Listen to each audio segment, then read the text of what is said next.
Hello everyone, welcome to my channel, The Big Boolean Theory. This video is part of a lecture series on operating systems, and currently we are on the second module of this course, that is process management. Within this module, we are trying to understand that how does the operating system manage the CPU by providing this abstraction of a process, right? Within the second module, we are currently on the third topic, that is system calls, exceptions and interrupts. So in this topic, we are trying to study the different type of events, that is system calls, exceptions and interrupts, the device interrupts, right? So as I discussed in the previous video, right, that all of these events are a form of interrupts. The system calls and exceptions are examples of software interrupts, whereas the device interrupts are a form of hardware interrupts, right?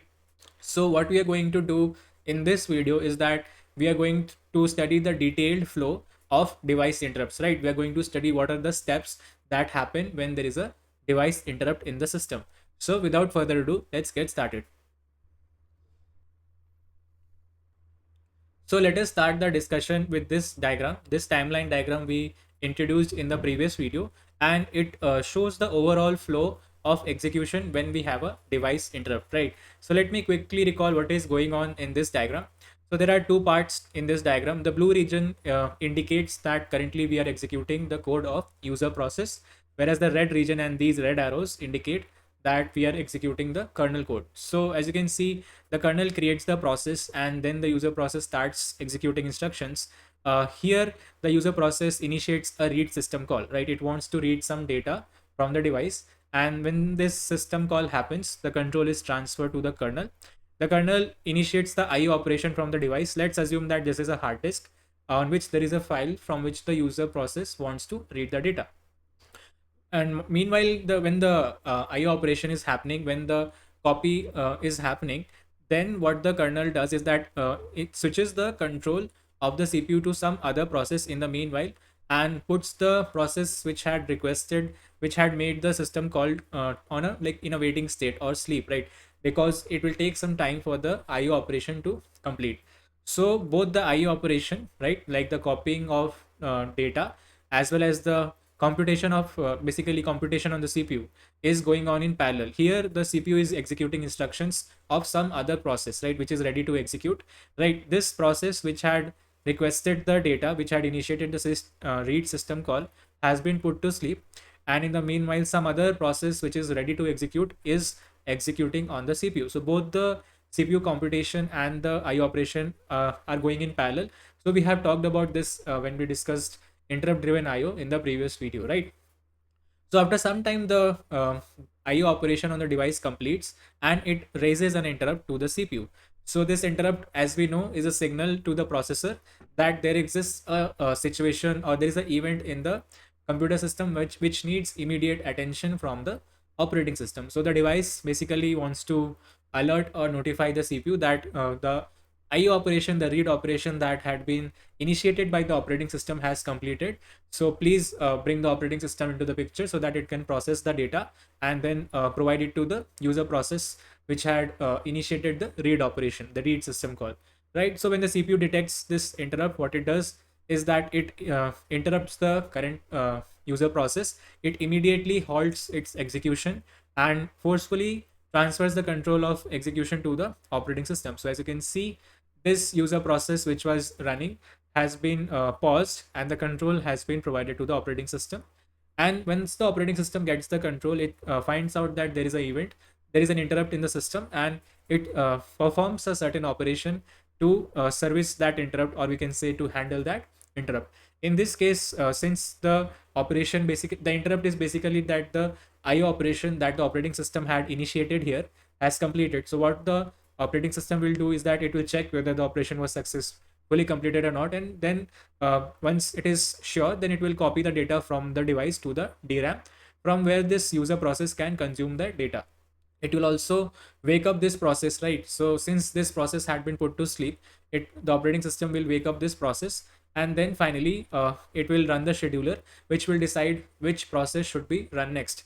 So when the operating system returns from interrupt, when this return happens, this basically can be to the process which the scheduler has selected. It could be to this user process which was which is now ready to execute, which can now consume the data, or it could be this user process which had been interrupted, or it could be some other user process, right? But the idea is that after some time, eventually this user process which had initiated the IO operation on the device will be running on the CPU, and it can then consume the data which is now sitting in the DRAM.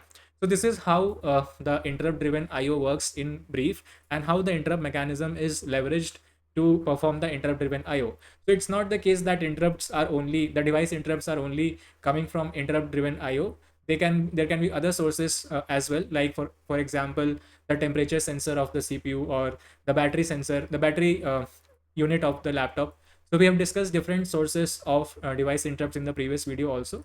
So now, having a basic idea of the overall flow that happens during the device interrupts, what we want to see in this video is that we want to focus on this part, right? The part where the control is given to the operating system and the interrupt is serviced. So this transition into the operating system and back to the user process, we want to study this part in more detail, right? So this is the part that we will zoom into, and once we zoom into this, this is how the overall flow looks like. So here the process is interrupted, you can see, and here again some other process resumes execution, right? So this is the part, these are the steps that happen, and we are going to now look at each of these steps in more detail and understand how the interrupt mechanism works, like how the interrupt is raised, how it is serviced, right? How do we return from the interrupt? All of these concepts we will touch upon. So the first step that is there when we talk about device interrupt is that we have to register the interrupt first, right? So this is the step 0. Let us look at this step. What does it mean to register an interrupt, right? So this step happens during the boot time, where we register the interrupt service handlers in the memory, right? So that when the interrupt happens, that interrupt service routine, we can say the interrupt service routine can be used to handle the interrupt. So what do I mean is that, first of all, the interrupts that we are talking about device interrupts in this video, right? So what happens during boot time is that the operating system has to initialize all the devices, right? So that we can use those devices. And during that boot process, the operating system polls what are the devices that are online. When I say polls, it means that it kind of checks whether the device is online or not. And for example, you can see in this hypothetical example, I'm taking a very simple hypothetical example. Let's say there is a computer system. It has three IO devices, which is the keyboard, monitor, hard disk, and this is a timer device, right? We have talked about timer device in the previous video also. So these are the four devices, and when the operating system is booting up, it checks that, okay, at present these are the four devices which are connected to the computer system. When I say computer system, we can say the computer bus, right? And these are the interrupt service routines, ISR in short, for each of these devices. This is the DRAM, which is the physical memory, and this is the address at which the interrupt service routine is present. All of this again I have made up. You can see at address 1000 we have the interrupt service routine for the keyboard. Similarly, at 2000 we have the interrupt service routine for the display or the monitor, and so on. So what are these interrupt service routines? These interrupt service routines are basically the special piece of code that must be executed when each of these corresponding devices raises an interrupt, right? Basically, when the keyboard raises an interrupt, let's say you type in some characters, and in order to gain attention, or in order to notify the CPU that I need, first of all, the keyboard will raise an interrupt to the CPU that I need immediate attention from the operating system, because there is some new input at the keyboard. So when the operating system comes into the picture, what kind of code it will execute? It will execute code that can process that keystrokes, that key presses that the user has just entered. So the interrupt service routine for a keyboard will be about handling the keystrokes that have been made on the keyboard. Similarly, if we talk about the, let's say, the disk, right? This is a persistent storage, and when it raises an interrupt, it could mean that the read operation or the write operation that had been initiated on the hard disk has completed, right? So again, the interrupt service routine for the disk will be about dealing with these situations. For example, if some read operation had been initiated, then the interrupt service routine will copy that data from the hard disk controller to the memory. Or if it was an output operation, then it will just check the status and notify the operating system.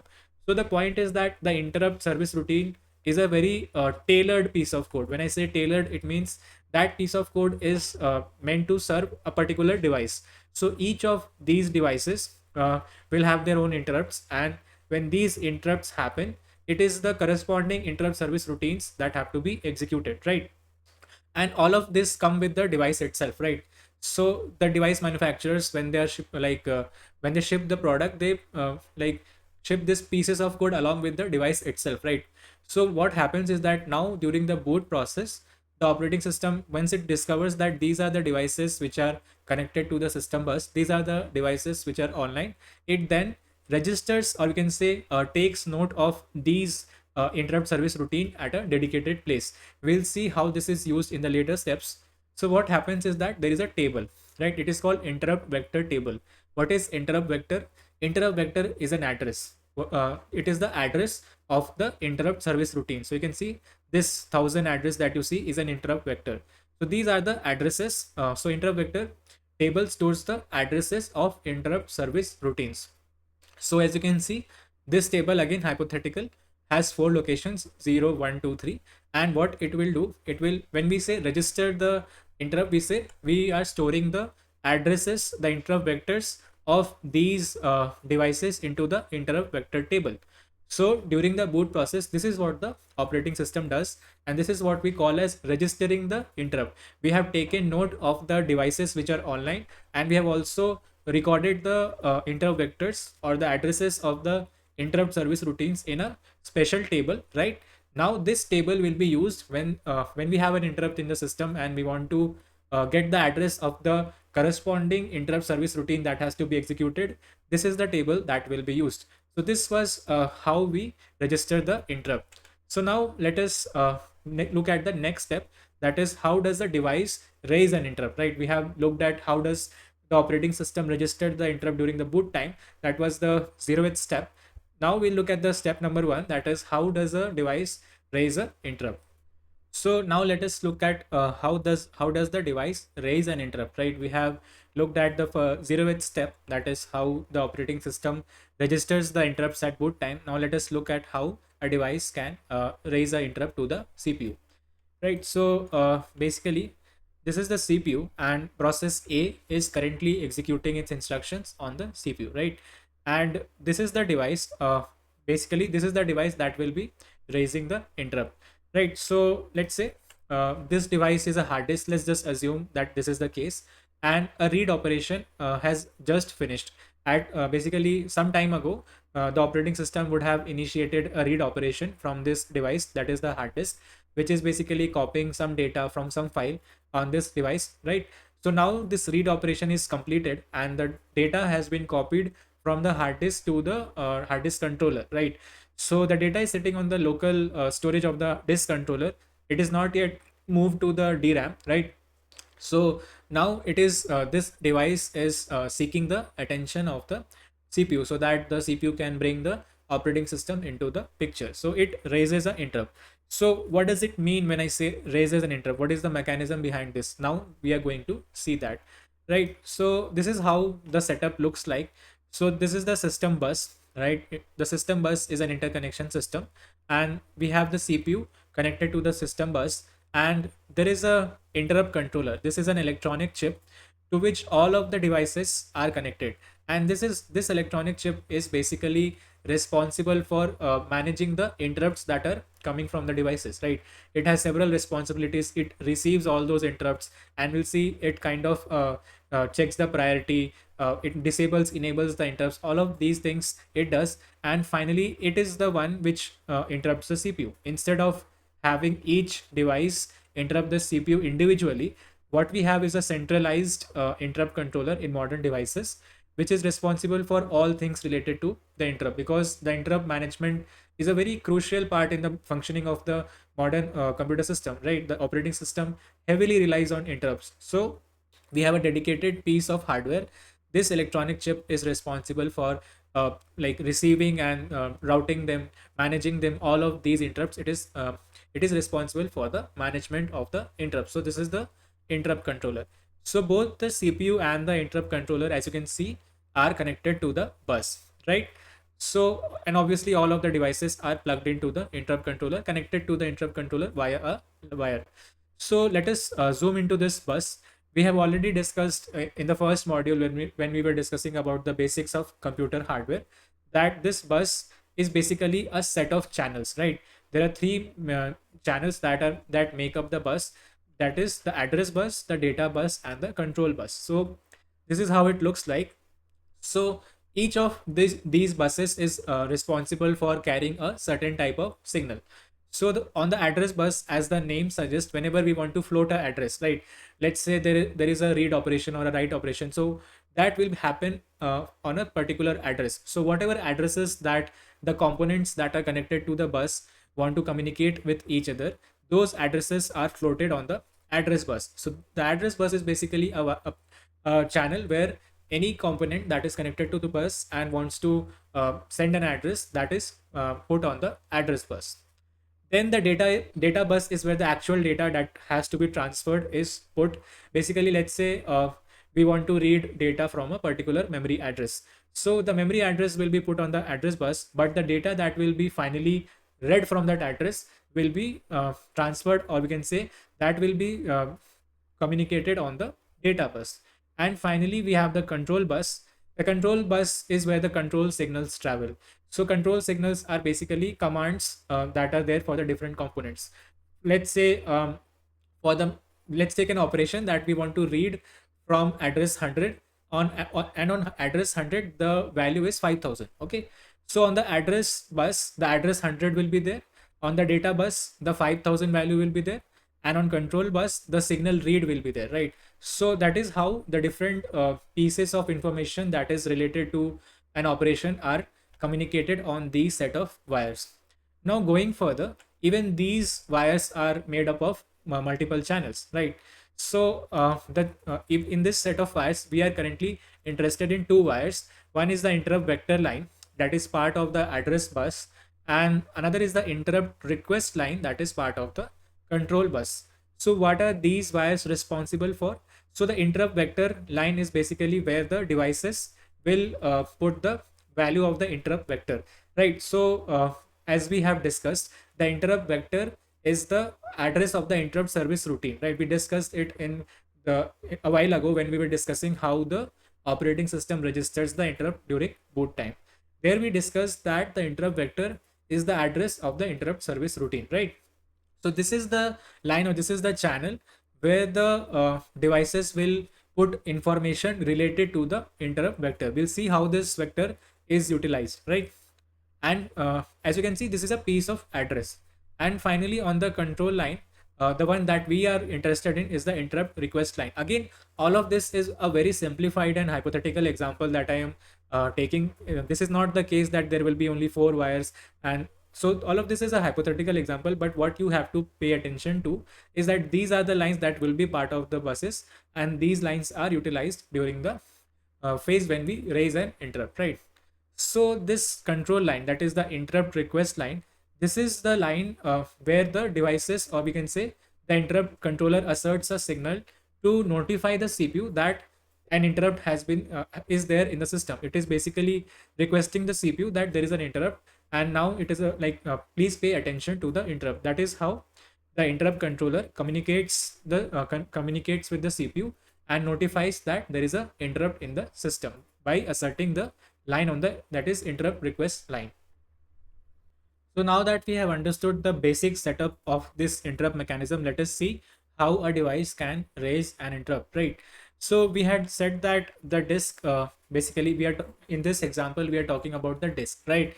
So we said that the disk had an IO operation, that is a read operation, which has just completed, and it want to notify the CPU that it needs attention from the operating system. So how can it raise an interrupt? So the disk is connected to the interrupt controller, right? So what it does is that it asserts the signal, right? It asserts this line via which this disk is connected to the interrupt controller, right? Now this interrupt has to be managed, it has to be handled by the interrupt controller. So what the interrupt controller will do is that it will assert this interrupt request line, and it will put a number on the interrupt vector line. So first of all, let's understand what is this number. So basically, the number that it puts is the index in this table. So you can see associated with the disk is the interrupt service routine, right? This is the interrupt service routine which has to be executed in order to service the interrupt that the disk has just raised. So the disk has basically just completed the read operation, and this interrupt service routine will have the logic to process the data, copy it to physical memory, and so on, right? So this is the routine that the disk wants to be executed. Basically, this is a routine that will service the interrupt, and it is located at the address 3000. So this is the interrupt vector for this disk. And if you remember, we had registered these addresses in the interrupt vector table. This is now we will use this table. So you can see this address 3000 is at index 2 in this table. So this table can be indexed via an offset, and at offset number 2 we have this interrupt vector. So this is the number that the interrupt controller will put on the interrupt vector line. So this is how it looks like. So basically, how this piece of information will be used, this piece of information, this number 2, will be used to index into the table, get this address 3000, and then the operating system can start executing this interrupt service routine. So this index is basically required to fetch the interrupt vector or fetch the address of the interrupt service routine. So that is what that is the piece of information that the interrupt controller puts on the interrupt vector line, right? And as we discussed, the interrupt controller also asserts this interrupt request line. So we have put two pieces of information on the bus. First of all, there is a control signal, that is interrupt request line, which is basically meant to notify the CPU that there is an interrupt in the system. When we do not have an interrupt in the system, this signal is turned off. We can say this line is not asserted. But when there is a interrupt, when the interrupt controller asserts this, this is meant to notify or alert the CPU that there is a interrupt which needs attention. Okay. And apart from the control signal, we have utilized the address bus to put the index, or we can say offset, in the interrupt vector table that can be utilized to get the address of the interrupt service routine that will be able to handle the interrupt that has been raised by the disk. So this is how the interrupt controller puts the information on the bus. We'll next see how the CPU processes this information. But before proceeding to the next step, let me just talk a few things about the interrupt controller, right? So as I said, the interrupt controller is a centralized electronic chip that is responsible for the overall management of all the interrupts that are coming from the devices, right? So it has several useful features, right? So the interrupt controller can handle devices with different priorities. So as you can see, several devices are connected to the interrupt controller, and obviously it is possible, and it is very well the case, that at a given point in time, multiple devices would be raising the interrupt, multiple devices would be requiring attention. Now the interrupt controller, it is like essential for the interrupt controller to decide which is the highest priority interrupt, right? Accordingly, it will put a number on the interrupt vector line, right? So the CPU cannot process all of the interrupts at the same time. They have to be processed sequentially or in a particular order. So it is the interrupt controller which has the knowledge, or you can say which has the idea of what are the interrupt priorities for the different devices. So the highest priority interrupt should be handled first, and basically the handling of interrupts should happen according to the priorities of the devices, right? So this is what the interrupt controller, this is one of the features, that important features that the interrupt controller provides, right? Apart from receiving the interrupts and putting the information on the bus, it also manages the priorities. And another important feature is that interrupts are maskable and non-maskable. So what are maskable interrupts? Maskable interrupts are the ones which can be ignored or disabled, right? Whereas non-maskable interrupts are the ones which cannot be ignored, they cannot be disabled. So the interrupts which are very high priority, like for example, an interrupt coming from the temperature sensor of the CPU, that the temperature is very high, it is a good time to shut down the system, otherwise the chip will melt. If the interrupt is of this kind of high priority, then these high priority interrupts, severe interrupts, are non-maskable. Whatever the CPU is doing, it has to pay attention to these kind of severe interrupts, because otherwise there would be harmful consequences for the overall computer system. There are other types of high priority interrupts. Let's say the battery is running very low and it is a good time to plug in the charger. So these kind of interrupts that come from the devices, which are crucial for the proper functioning of the computer system, are kind of non-maskable. There are other examples of non-maskable interrupts that cannot be ignored, right? Whereas certain interrupts coming from some IO devices can be ignored for some time, right? So because if the thing is that if for a certain period of time ignoring or disabling certain types of interrupts can be can be handled, it won't be that fatal, then they are maskable. Otherwise, if the nature of interrupts is such that if we delay or ignore the processing of that interrupt, it would have severe consequences for the computer system, then those kind of interrupts are non-maskable. So again, the point here is that the interrupt controller, since it controls the interrupt line of all of these devices, it can turn off or disable some devices, in the sense they won't be raising interrupts, or even if they raise interrupts, those interrupts would not be communicated to the CPU. So it, in a way, it receives the interrupts from different devices, arbitrates, decides which is higher priority. It also decides which devices, the interrupts coming from which devices can be turned off, and so on. So it is like the overall interrupt management system, interrupt management electronic chip in the computer system. So this was about how a device can raise an interrupt, right? So we're done with the step one. Now the next thing that we'll see is that how the CPU detects the interrupt. This step is known as catching the interrupt. So once the device has raised the interrupt, the next step is that the CPU will detect that there is an interrupt in the computer system. That step is known as catching the interrupt. So now let us look at step two. So now that the device has raised the interrupt, let us see how the CPU detects the interrupt, right?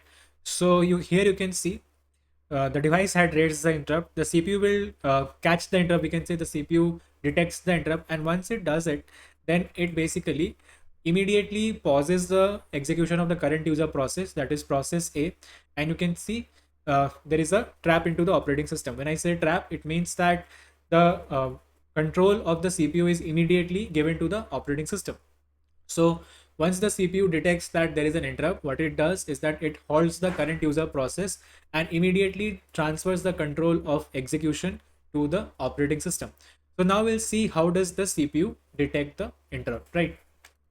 So what happens is that as we know, the CPU, the basic job of CPU is to execute instructions. So you can see it is executing instructions, and what it does is that after every instruction is completed, it checks the interrupt request line. So it senses the interrupt request line.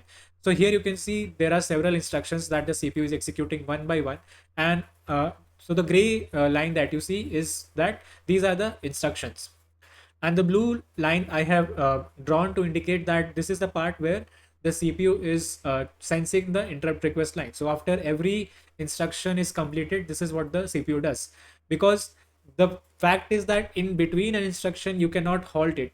The instruction is the atomic unit of execution, right? Only before the instruction or after the instruction you can halt the execution. So after every instruction, the CPU senses the interrupt request line, and if there is an interrupt which has to be processed, then the CPU will halt the execution of the current user process and then transfer the control of execution to the operating system. So this is the basic mechanism, right? So now let's see this in action. So as you can see, at this point, the basically the interrupt controller has received an interrupt from the disk, right? But it has not put any interrupt information on the bus, right? So at this point, the CPU has not detected any interrupt. It is executing its instructions and checking the interrupt request line alternatively, right? So it is doing those things. At this point, the status is that there is no interrupt on the control line, the interrupt request line, and the CPU has not detected any interrupt from the device. So what next happens is that interrupt controller puts the information about the interrupt from the disk onto the bus. It asserts the interrupt request line, right? It is requesting from the CPU that there is an interrupt on from a device, please address it. And it also puts the number.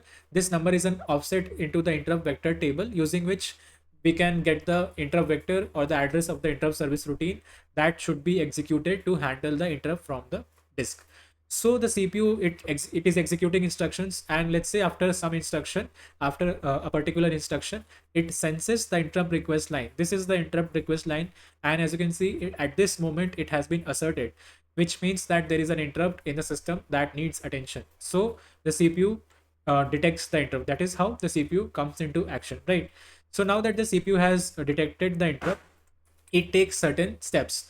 These steps will transfer the control of execution to the operating system.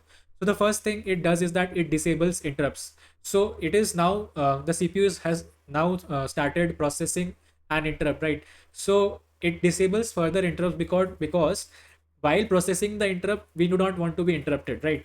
So as if you see, we were executing the user process that was interrupted to handle the incoming interrupt from the disk.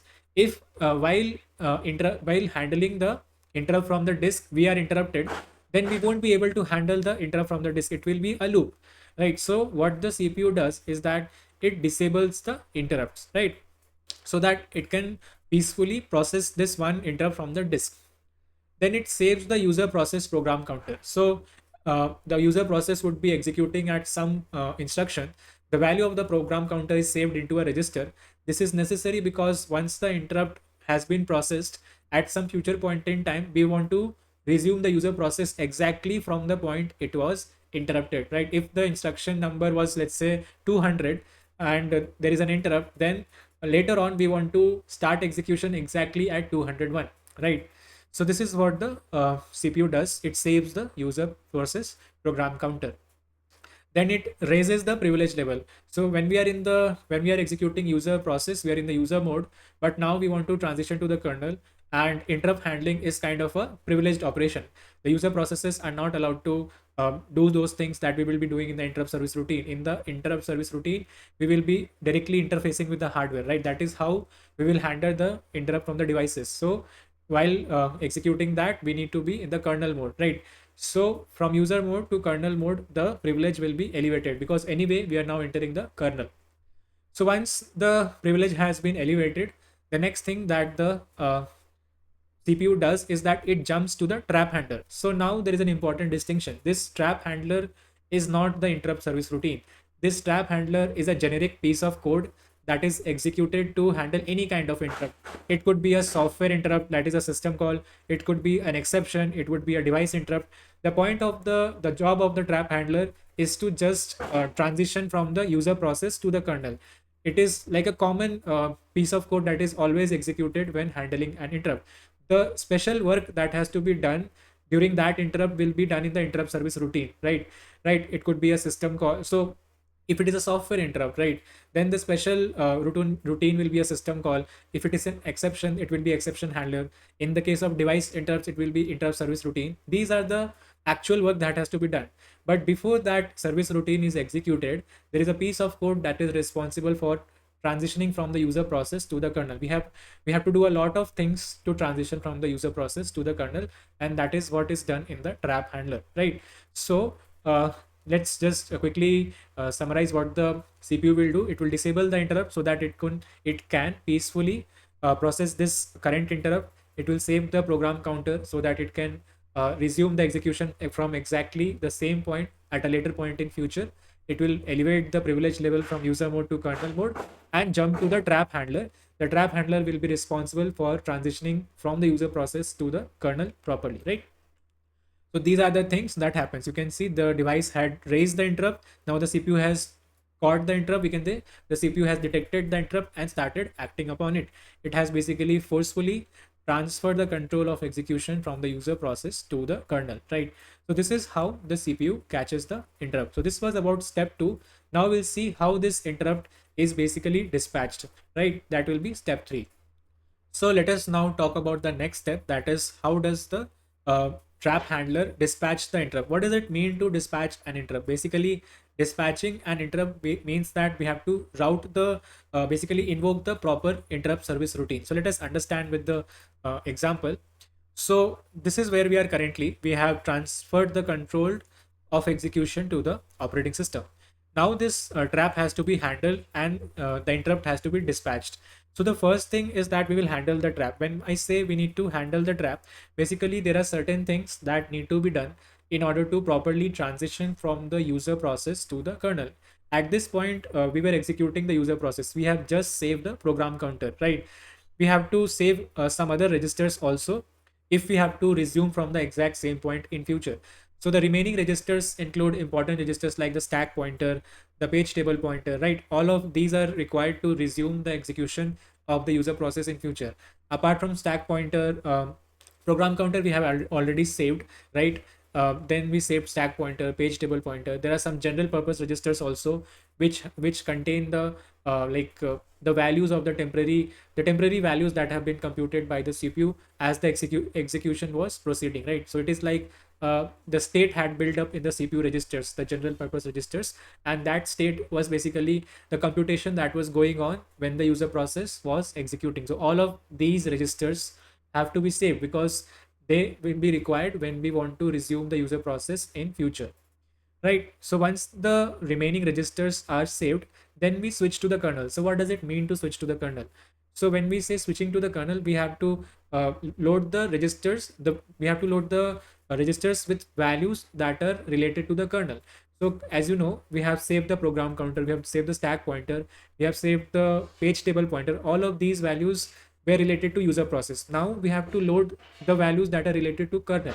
So we have to load the uh, basically the stack pointer for the kernel. We have to load the page table pointer, that is the address space of the kernel. So all of these values that are related to the kernel, those have to be loaded to the registers.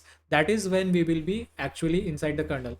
And then comes the uh, service routine. Okay, one more thing is that apart from saving the registers and loading the new values, the other thing that the trap handler has to do is to determine the cause of this interrupt, the cause of this trap. So it could be the case that the control has been transferred to the operating system due to a system call, or it could be the case that this control has been transferred due to an exception, or it could be a device interrupt. In this case, this is the device interrupt. Again, within the device interrupt, which device has interrupt, all of that has to be examined. So first of all, the kernel will examine why has it received the control, right? If it is a system, if this control had been received due to a system call, then it has to invoke the appropriate system call.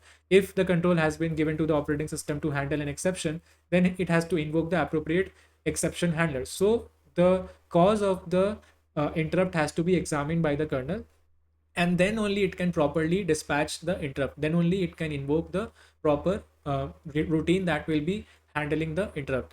So when we say jump to service routine, let us see how the kernel examines, like finds out which interrupt service routine has to be invoked.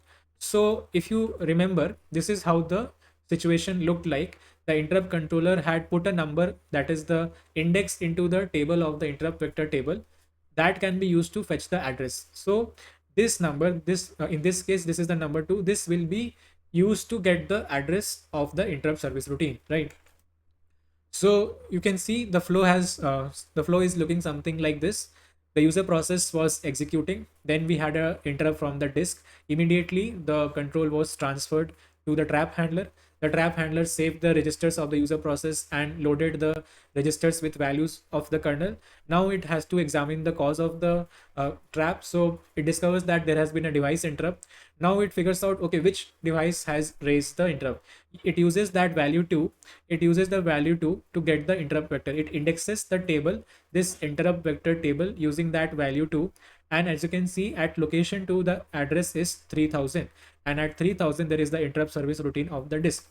So the trap handler then invokes the interrupt service routine that is located at the address 3000. So this is how the interrupt is dispatched, or we can say routed to the correct routine. So this is where the actual work will happen, but the appropriate routine has to be invoked, right? The trap handler, if it invokes some wrong routine, then we won't be able to service the routine, right? The exact interrupt service routine has to be invoked. So this is how the interrupt is dispatched inside the operating system. So now, after the interrupt has been dispatched to the appropriate interrupt service routine, it is now time to service the interrupt. So when we say service the interrupt, we mean that we have to perform the perform the steps that will basically handle the interrupt, like for the very reason why the interrupt had been raised. So that operation has to be now performed. That is step 4, servicing the interrupt, right? So as you can see, after handling the trap, the we have here jump to service routine. We are invoking the appropriate service routine, and that is where we will perform the steps necessary to deal with the interrupt, right? So let us see what are the steps, or what are the things that happened in the interrupt service routine, right?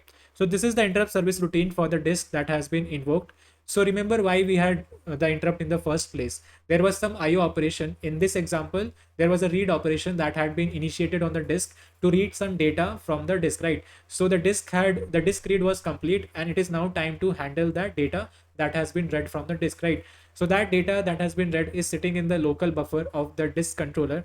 So the operating system will process that data. It will like verify that the operation is successful, and then copy the data from the local buffer of the device controller to the DRAM, from where the user process who had requested for the data can consume that data, right?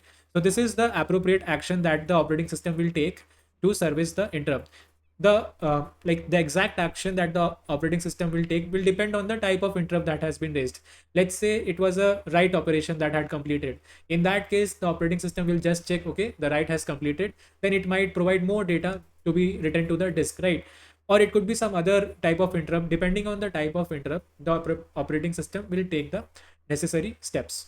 After dealing with the interrupt, like after performing the required steps that will be necessary for the interrupt, now the operating system basically acknowledges the interrupt. So when we say acknowledging the interrupt, we are basically conveying to the interrupt controller that this interrupt has been serviced. You can now raise some other interrupt. So you can see at this point the interrupt controller has been asserting the interrupt request line, right? So now we can acknowledge the interrupt, and once the interrupt is acknowledged, this line will be cleared. And the you can see the disk also had been asserting the signal that all of that is cleared. So now the other devices, if they have any interrupt, that can be processed, or the disk can again raise an interrupt if it wants to, right? So this acknowledging step is important because this kind of notifies that the previous interrupt has been processed. Now we can move on to some other interrupt if there are any, right? And finally, one more thing the operating system will do before returning to the user space is that it will wake the process that had been sleeping, right? So if you remember, the user process which had initiated the read on the disk, that process had been put to sleep. It is the general case that in interrupt driven IO, whenever a user process initiates a IO operation, it is put to sleep, or we can say it is put to waiting state till the IO operation completes. When the IO operation completes, then the user process is then put to ready state, right? Now the data is that the user process was requesting, that data is now available. Now it can go on and process that data. So the operating system first of all puts that process into the ready state, right? It wakes it up from the sleep. Again, it is not necessary that the cause of the interrupt was from interrupt driven IO and there is some user process that is waiting to be woken up. It could be some other reason also, like a timer interrupt or a temperature from the battery unit. So but the point is that if after processing the interrupt, any user process which was waiting on that operation to finish, then that user process can be woken up. And finally, the operating system will call the scheduler. So the scheduler is a piece of component inside the operating system that decides which user process should be allocated the control of the CPU. So as we know, there are several user processes that are there in the computer system, and we time share the CPU between all of these user processes. We have talked about these concepts in great detail in the beginning of this process management module, right? So the idea is that there are several user processes and they are run on a limited number of CPUs. By time sharing the CPU between these user processes, so the control of the CPU is frequently switched from one process to another, right? So now when we are returning from the interrupt, the scheduler will decide to which user process should the control be given to. It could be that user process which had initiated the read operation, because now it can process the data, or it could be the user process which was interrupted, right? It can resume execution, or it could be some other user process. Depending on the policy that the scheduler follows, it will select a user process to run next. And once that user process had been selected, we are now ready to return from the interrupt. So this is how the servicing of the interrupt takes place. So now we can look at the final step that is there in the flow, that is return from interrupt. So now we'll see the last step in the interrupt flow, that is how do we return from an interrupt, right? So if you see the flow, we have serviced the interrupt. Now it is time to return. So the first thing is that we will prepare for return, right?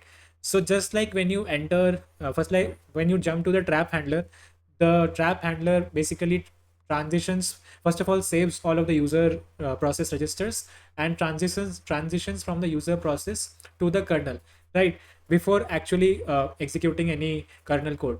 In the same way, now that we are about to return to the user process, first of all of those registers which were related to the user process that we had saved, all of those will be restored, right? and then we will be able to return to the user process. So here let's see what is happening. So whatever the steps that happened here, the reverse of them will be happening.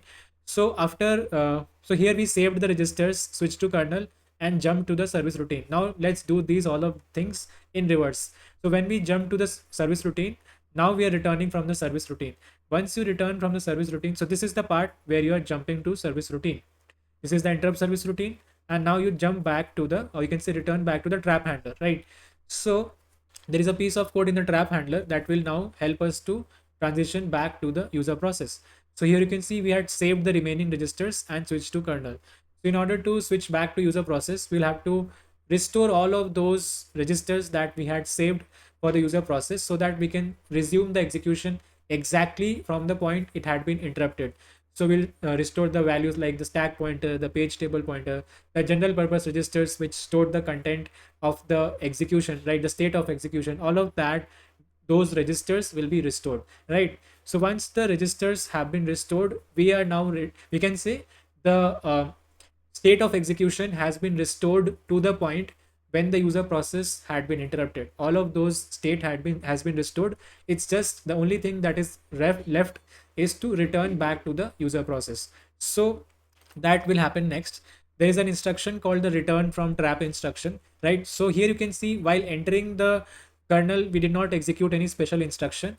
But when we are returning from the interrupt, we have to execute this instruction, that is a return from trap instruction. It is a special instruction which does again it reverses the things that we did here. So when the CPU detected an interrupt, it immediately halted the user process and transitioned the control to the trap handler. So it did a bunch of things in that process. So we will do the reverse of those things. So let's see what we are doing here. So we disable the interrupts, we save the user program counter, we raise the privilege level and jump to the trap handler. Now we will start returning from the trap handler. We had raised the privilege from the user mode to the kernel mode. We will drop the privilege levels. In this red region, we are executing in the kernel mode. When we are back to the user process in this blue region, we need to be in the user mode. So we will drop the privilege level.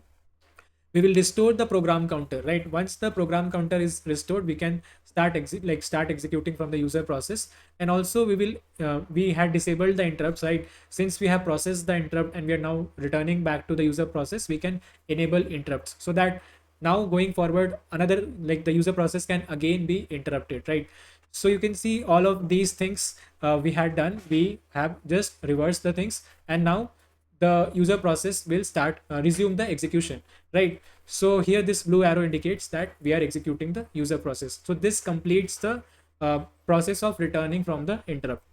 So we have discussed all the steps that are part of this overall flow of handling interrupt, right? So let me quickly summarize all that we discussed, right? So the first step, the 0th step that you can say is that the operating system polls the IO devices during boot time and discovers which of them is online, and then populates the interrupt vector table with the interrupt vectors of the corresponding interrupt service routines, right? So this is the part where the operating system registers the interrupt at boot time.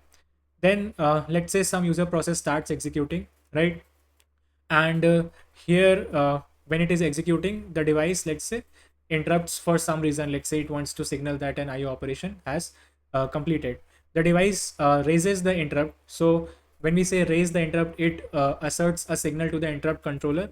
The interrupt controller then puts the value of the interrupt vector, that is the offset, into the interrupt vector table on the interrupt vector line, and also asserts the interrupt request line. So this is how the device raises the interrupt, and interrupt controller then tries to notify the CPU.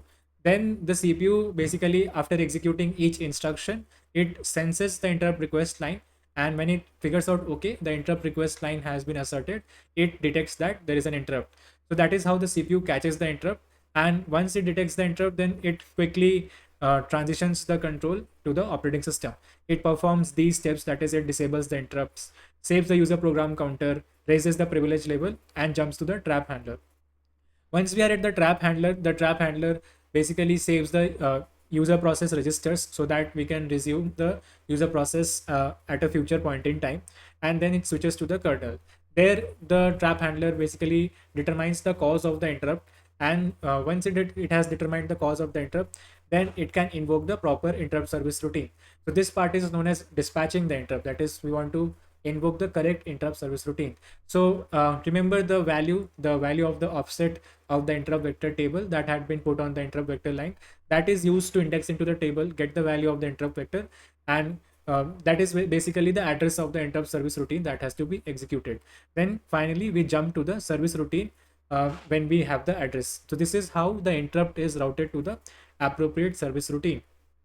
So once the interrupt has been dispatched, it is then serviced. Here the operating system performs the actual, basically it deals with the interrupt. It will like, let's say, copy, it will basically finish the operation that has interrupted the user process, right? So whatever needs to be done to process that interrupt will be done in the interrupt service routine, right?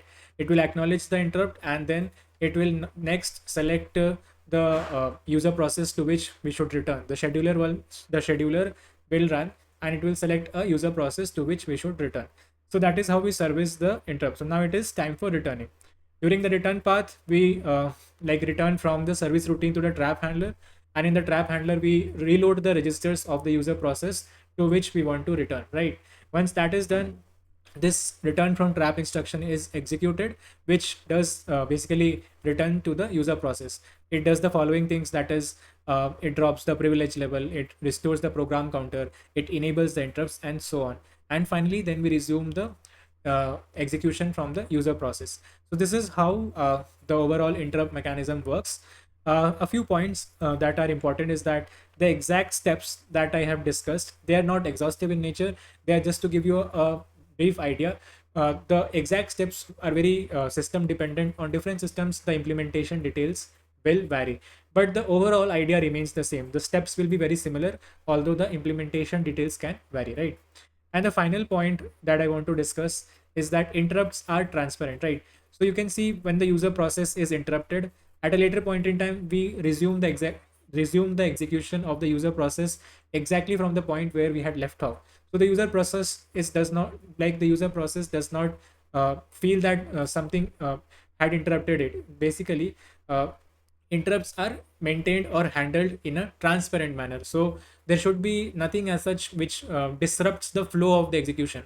It only is halted, right? It is not disrupted. So the way the user process was executing, the execution, it is just paused and it is resumed exactly at the same point. So even in the absence, even if the interrupt was not there, the way the execution would have happened, the way the instructions would have executed, it's the same in the presence of interrupts. It's just that there is delays in between, right? So the effect of interrupts is it does not hamper the flow of the user process. It just delays it by some amount of time. So that is how interrupts are transparent in nature. The presence of interrupts does not interfere with the flow of execution in a disruptive way. It just delays it by some amount of time. So guys, this was the last point that I wanted to discuss about interrupts. This was it for this video. In this video, we discussed the overall flow of interrupts, the detailed steps that happen right from the starting when we registered the interrupt, then all the steps that happen during, like raising the interrupt, catching the interrupt, and dispatching it. All of those we discussed. And finally, we discussed a few points such as the exact steps that happen during the interrupt mechanisms are system dependent, but the overall idea remains the same. And the final point is that interrupts are transparent in nature. So the point here is that even if the interrupts are not there, the way the user process would have executed, the same is the result in the presence of interrupt. The only thing is that the user process is delayed by some amount of time. But the presence of interrupts is not disruptive to the execution of the user process. So guys, this was it for this video. Thank you very much for watching, and I will see you in the next video. Thank you.